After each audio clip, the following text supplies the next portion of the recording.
네, 오늘 주시는 하나님 말씀 마가복음 9장 14절에서 29절입니다. 같이 읽겠습니다. 이에 그들이 제자들에게 와서 보니 큰 무리가 그들을 둘러싸고 서기관들이 그들과 더불어 변론하고 있더라. 온 무리가 곧 예수를 보고 매우 놀라며 달려와 문안하거늘 예수께서 물으시되 너희가 무엇을 그들과 변론하느냐?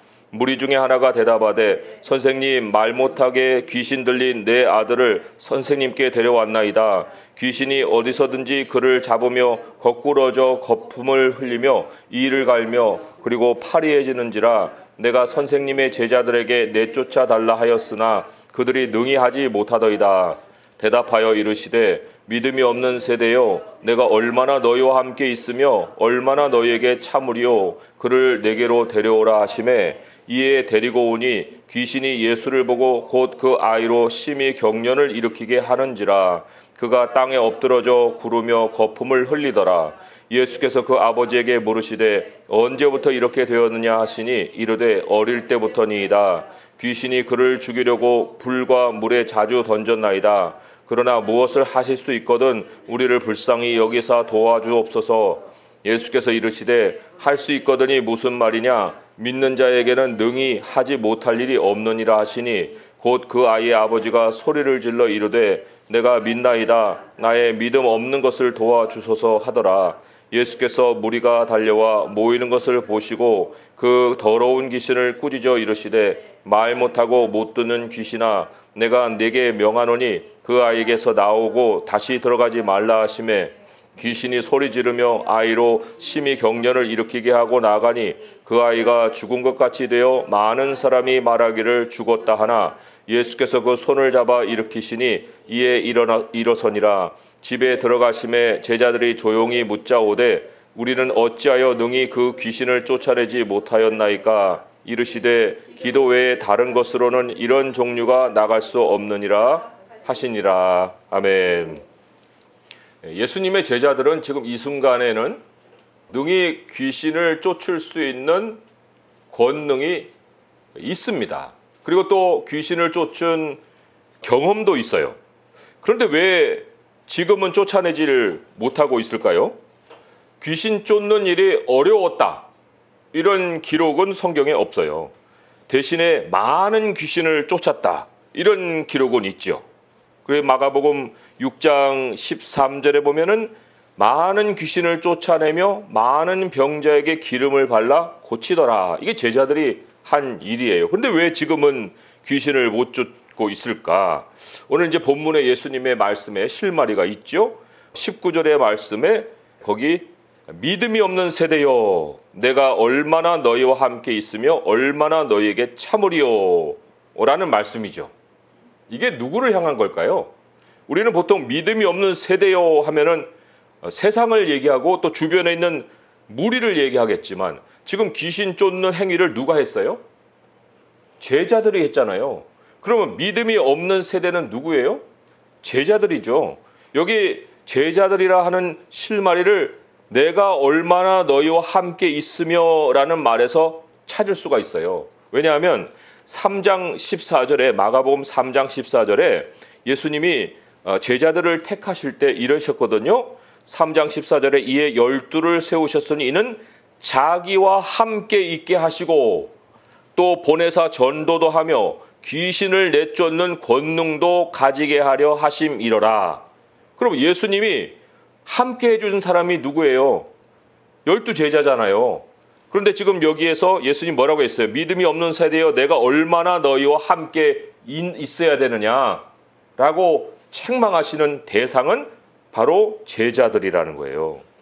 자, 여기 이제 그 말씀을 덧붙였죠. 그냥 믿음이 없는 세대여 라고 했으면 일반 상황일 수가 있는데 내가 얼마나 너희와 함께 있어야 되느냐라는 그러한 말을 덧붙였기 때문에 이거에 대한 이제 질책은 제자들이 받아야 되는 이런 상황입니다. 근데 참 우리가 여기서 아니 그러면 믿음이라는 것과 예수님이 함께 있다라는 것과 어떤 상관관계가 있는 것일까? 이게 이제 오늘 말씀을 풀어가는 첫 번째 실마리입니다. 물론 여기 있는 믿음이 없는 세대라고 질책을 받은 제자들은 9명이죠. 그 전에는 예수님이 변화산으로 가셨고 그때 이제 세 사람을 데려갔어요. 베드로, 요한, 야고보를 데려갔죠. 그러니까 여기 이제 9 제자가 지금 예수님과 따로 있었던 이런 상황을 우리가 생각해 볼 수 있어요. 자, 이들은 현장에 남아 있고 예수님은 변화산에 올라가 있고 그 주님과 함께 있었지만 지금은 따로 있었던 상황에 귀신을 못 쫓고 있었던 거거든요. 그런데 이 주님과 따로 있다는 상황이 바로 믿음이 요구되는 상황이에요. 주님과 따로 있다.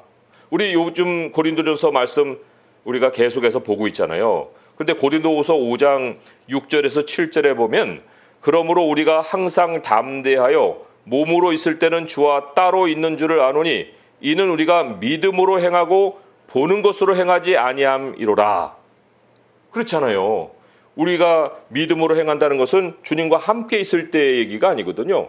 주님과 따로 있을 때에 믿음이 요구되는 상황이라는 거죠. 사실 뭐 사람과 사람이 이렇게 만나서 대면하고 얘기하면 무슨 믿음이 필요해요. 그냥 알아가는 시간이죠. 알아가는 시간이 있고 그 알아가는 것 때문에 서로 떨어졌을 때는 신뢰가 생기는 거예요. 믿음이 생기는 거예요. 그 믿음으로 서로 연결되는 거라고요.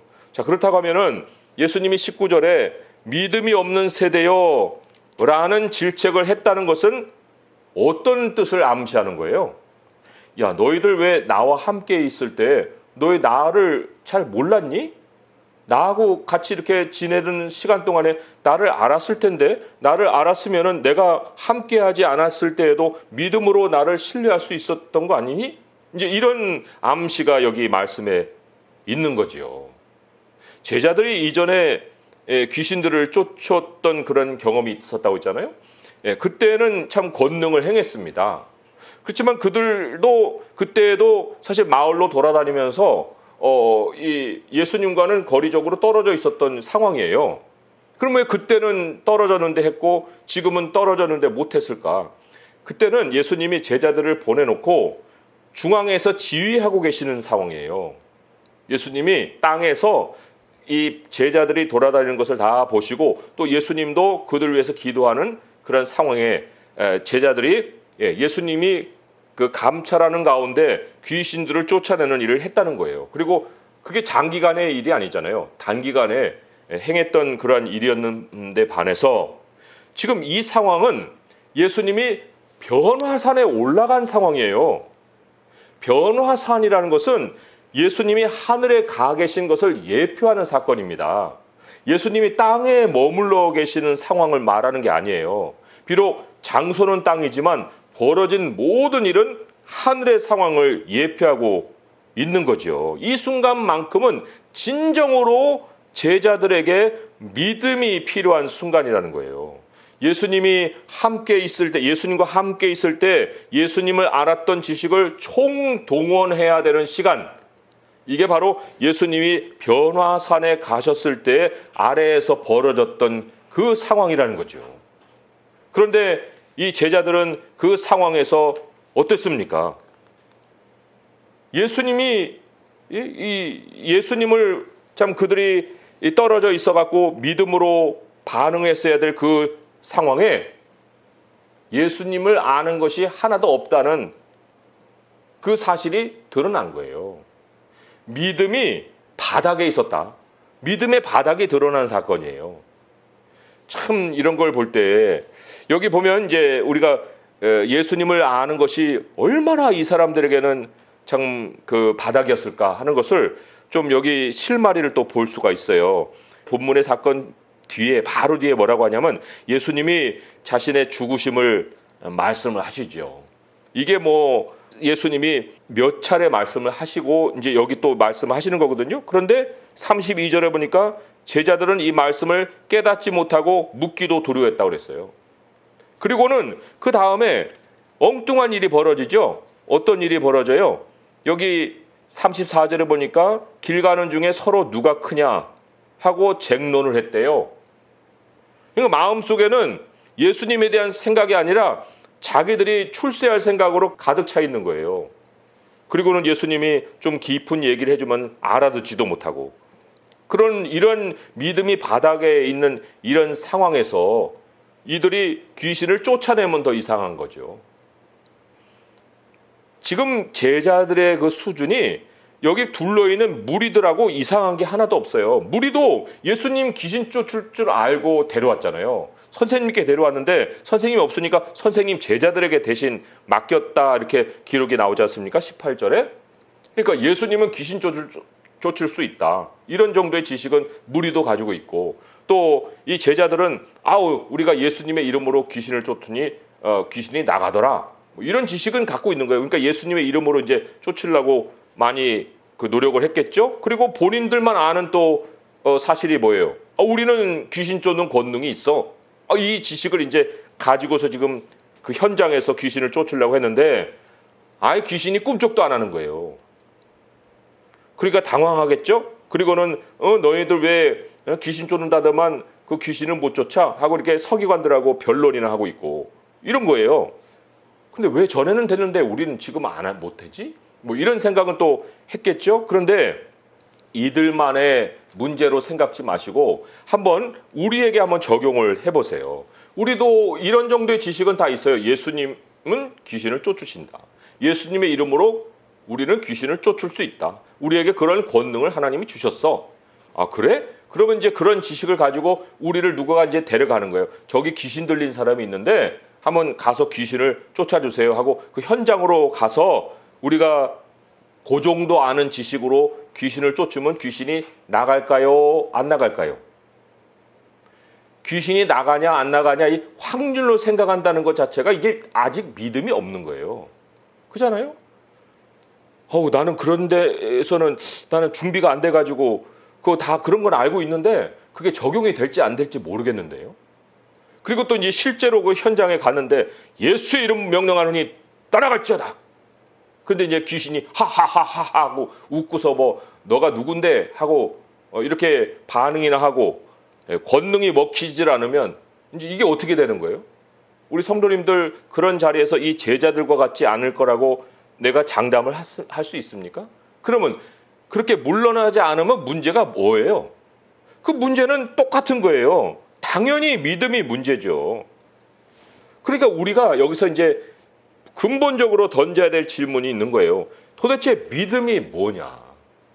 믿음이 뭐냐? 이거를 우리가 근본적으로 질문을 던지는데 예수님이 23절에 이렇게 얘기하셨어요. 같이 한번 읽어볼까요? 시작. 예수께서 이르시되 할 수 있거든이 무슨 말이냐? 믿는 자에게는 능히 하지 못할 일이 없느니라. 여기 이제 믿는 자라고 얘기했죠. 믿는 자, 믿음이라는 것은 능히 하지 못할 일이 없게 만드는 거야 라고 얘기를 하는 거죠.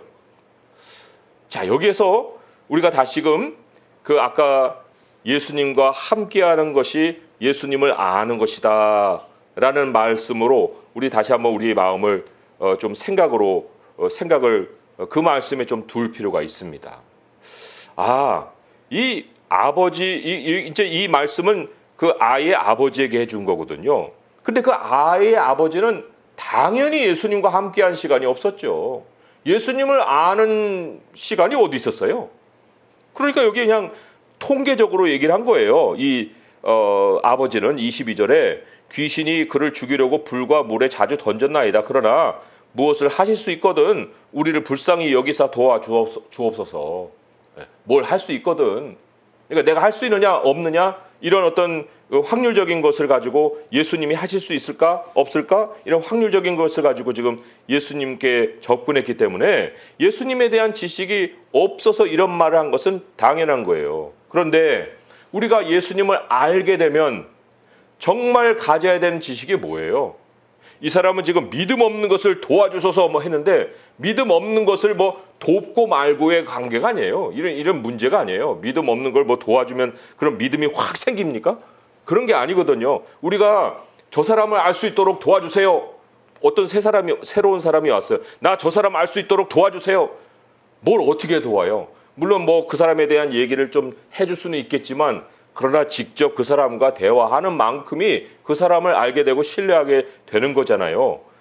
우리 마가복음 10장으로 넘어가 보시면 예수님이 하나님에 대해서 말씀하신 것이 있어요. 10장 27절의 말씀. 네, 이것이 바로 예수님을 알게 되면 갖는 가장 기본의 지식이에요.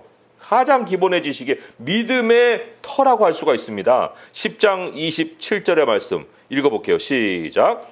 예수께서 그들을 보시며 이르시되 사람으로는 할 수 없으되 하나님으로는 그렇지 아니하니 하나님으로서는 다 하실 수 있느니라. 이게 통계예요? 아니죠. 여기 다라고 했잖아요. 다. 하나님으로서는 다 하실 수 있느니라. 이게 믿음의 기본이에요. 믿음이라는 거는 굉장히 단순한 거예요. 어린아이와 같은 거예요. 하나님 다 하실 수 있어. 여기에서 출발을 해야 되는 거예요. 이게 어떻게 우리 안에 들어올 수 있는 지식이냐면 예수님과 함께함으로. 예수님을 알아가면 알아갈수록 우리에게 가장 기본이 자리하게 되는데 이게 바로 사람으로서는 할 수 없으되 하나님으로서는 다 하실 수 있느니라. 물론 어떤 사람은 처음부터 이 결론을 못 내려요. 굉장히 이성이 작동을 해가지고 그래서 성경 말씀에 이런 것은 내가 받아들일 수 있겠는데 이런 거는 정말 이게 가능한 일이에요? 뭐 이렇게 이제 계속 묻고 하는 거죠. 그런데 그런 사람도 예수님을 알아가면서 세월이 지나가면서 인격적인 관계를 가지면서 기도도 하고 말씀도 배우고 하면서 결국은 도달하는 결론이 뭐예요? 사람은 할 수 없으되 하나님으로서는 그렇지 아니하니 하나님으로서는 다 하실 수 있느니라. 이거 이상의 믿음이 어디 있어요? 이게 바로 믿음의 내용이에요. 그리고 이 믿음의 내용은 내가 가지든 안 가지든 그 내용은 변하질 않아요.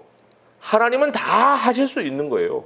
내가 그런데 그걸 믿느냐 안 믿느냐에 문제가 있는 거죠. 그리고 또 한 가지 오늘 말씀이 중요하게 가르친 것이 이거예요.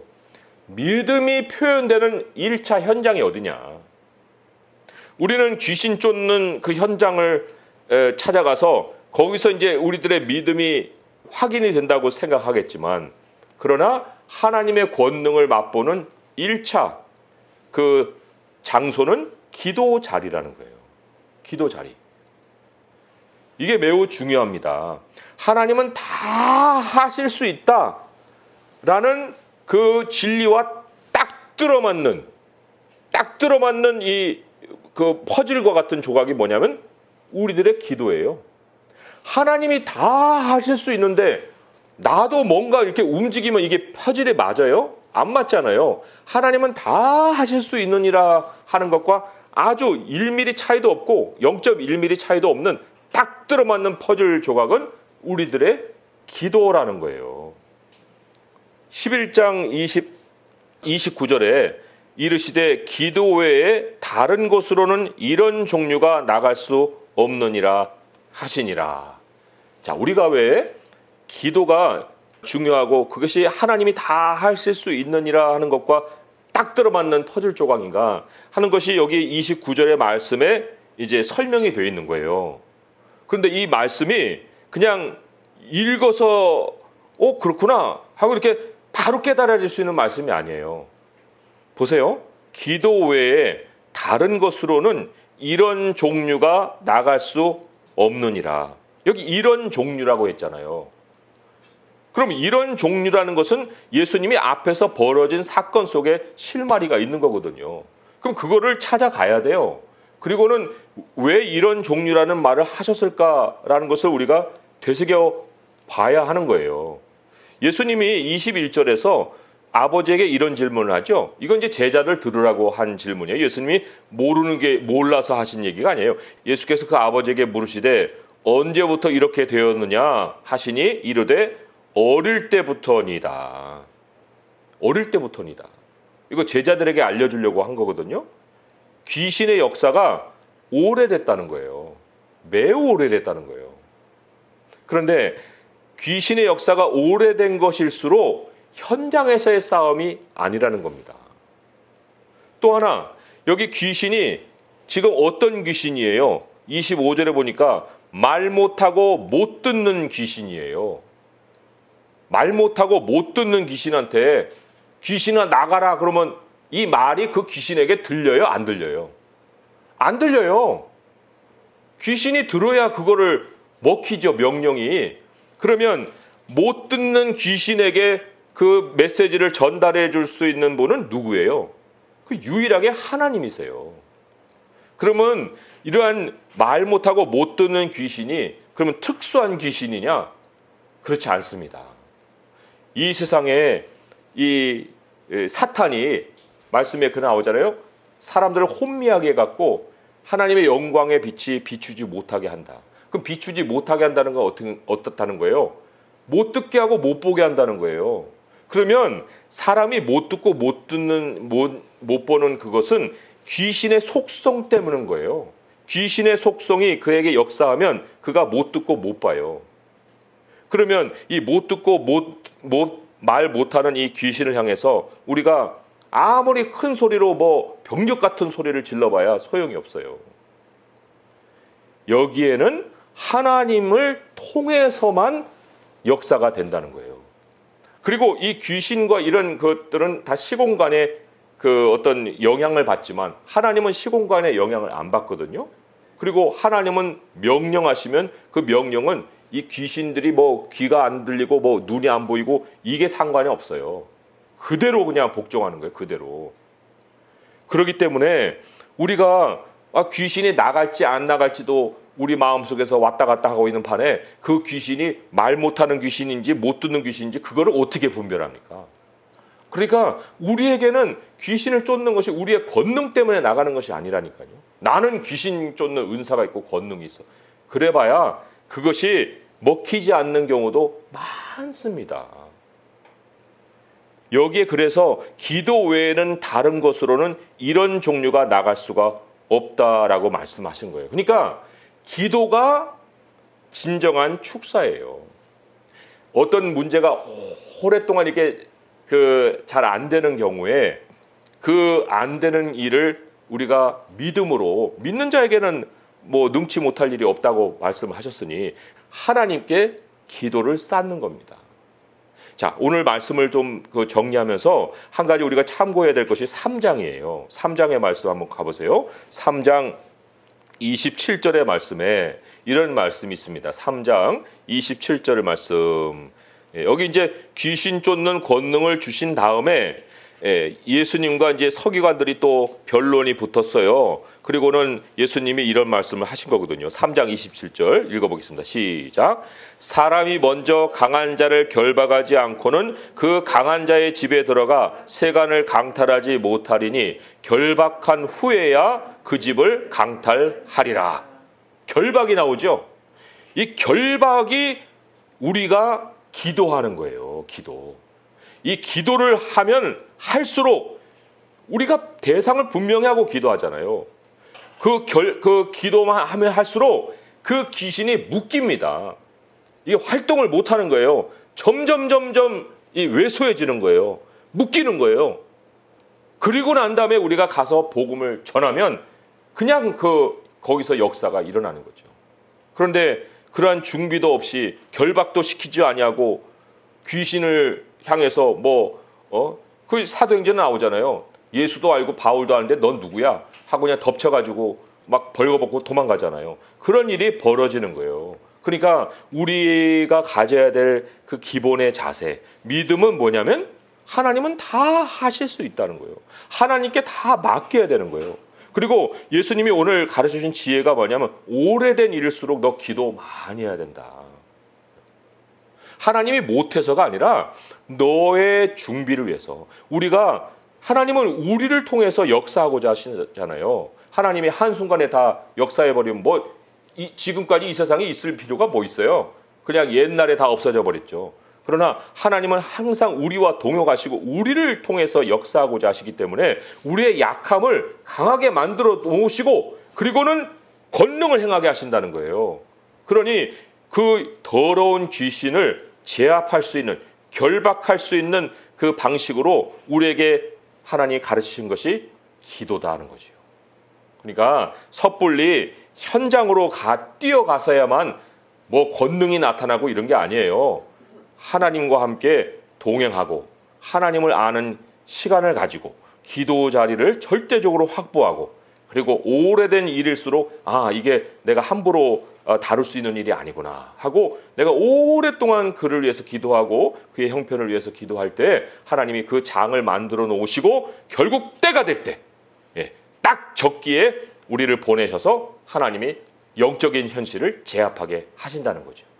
여기 그리고 마지막으로 이제 말씀 맺기 전에 우리가 하나님께 그러면 어떻게 기도를 드려야 되느냐? 귀신의 역사, 이게 뭐 귀신이 들려서만의 역사가 아니고 귀신이 막 역사를 한다니까요, 주변에서. 그러니까 그 귀신의 역사를 우리가 제압할 수 있는 그런 준비 기도를 어떻게 해야 되느냐? 여기 25절에 예수님이 하신 말씀이 굉장히 우리에게 큰 지혜를 주는 거예요. 자, 제가 읽어볼게요. 말 못하고 못 듣는 귀신아, 내가 네게 명하노니 그 아이에게서 나오고 다시 들어가지 말아라. 다시 들어가지 말라. 참 이게 굉장한 그 지혜입니다. 우리는 쫓는 것만 생각하잖아요. 그런데 다시 들어갈 수 있는 가능성도 예수님이 가르치시는 거예요. 그러니까 이런 명령을 하시는 거죠. 하나님은 한 방에 이 명령을 하실 수 있다니까요. 그러나 우리를 준비시키기 위해서 하나님은 기도를 받으시니까 우리는 기도는 하나님께 하는 거죠. 뭐 기도를 누가 뭐 귀신을 향해서 선포한다고 기도를 합니까? 하나님 앞에 나가는 거. 하나님, 저 사람을 위해서 기도합니다. 그에게 더러운 귀신이 역사하고 있네요. 물론 영향을 주고 있다고 볼 수도 있겠죠. 하나님, 정말 귀신들이 그 주변에서 영향을 주고 있습니다. 그러나 하나님이 명령해 주세요. 제가 할 수 없어요. 하나님은 다 하실 수 있어요. 하나님이 명령하세요. 하나님께서 명령하셔서 너 귀신, 너 모든 악한 영들아, 그에게서 나오고 다시 들어가지 말지니라 명령하여 주세요. 하나님이 그러할 때 못 듣는 귀신도 하나님이 명령을 하신다니까요. 우리의 기도를 들으시니까. 그래서 하나님이 결박해 놓으시는 거예요. 꽁꽁 묶어 놓으시는 거예요. 그리고 우리는 가서 추수를 하는 거죠. 그러하니 이 기도는 우리들의 영적 무기예요. 절대적으로 그래서 하나님과 함께하는 시간을 확보해야 되고, 함께한다는 시간은 뭐냐? 하나님을 알아가는 시간이고, 그리고 우리가 모든 것을 안다고 했을 때 마지막 결론은 뭐가 돼야 된다고요? 사람으로는 할 수 없을 때 하나님은 다 하실 수 있느니라. 다 하실 수 있느니라. 이미 결론이 다 나버린 거예요. 그것을 우리가 믿고 기도할 때 우리 하나님은 역사하신다. 강하신 하나님을 앞세워서 우리들의 모든 영적 현실의 어려움을 기도로 이겨나갈 수 있는 성도 될 수 있기를 주님의 이름으로 축원드립니다. 기도하겠습니다. 하나님 아버지, 감사합니다. 축사를 생각하면 정말 우리도 될까 안 될까 마음에 또 의심도 나고 또 두렵기도 하고 그렇습니다. 하나님, 우리들의 형편이 그렇습니다. 아버지, 그러나 우리 하나님께 기도할 때 우리 주님은 우리를 준비시켜 주십니다. 아버지께서 우리와 함께 하셔서 우리와 동행하여 주십니다. 아버지 하나님께 무엇이라도 구하면 하나님 믿는 자에게는 능치 못할 일이 없다고 하셨습니다. 아버지여, 이 영적인 싸움에서 정말 오래된 여러 가지 문제들도 많이 있습니다. 하나님 아버지, 우리로 기도하게 하시고 주님께 이 모든 문제를 맡기게 하시고 하나님께서 그들에게 역사하사 그 모든 것들이 떠나가게 하시고 다시는 거기에 들어가지 말도록 하나님께서 역사하여 주옵소서. 우리 주님께서 강하신 분이시오니 모든 어려운 일에 결박하여 주시고 우리가 또한 그곳에 가서 영혼을 추수할 수 있는 역사가 있게 하여 주시옵소서. 우리 주 예수 그리스도의 이름으로 감사하며 기도합니다. 아멘.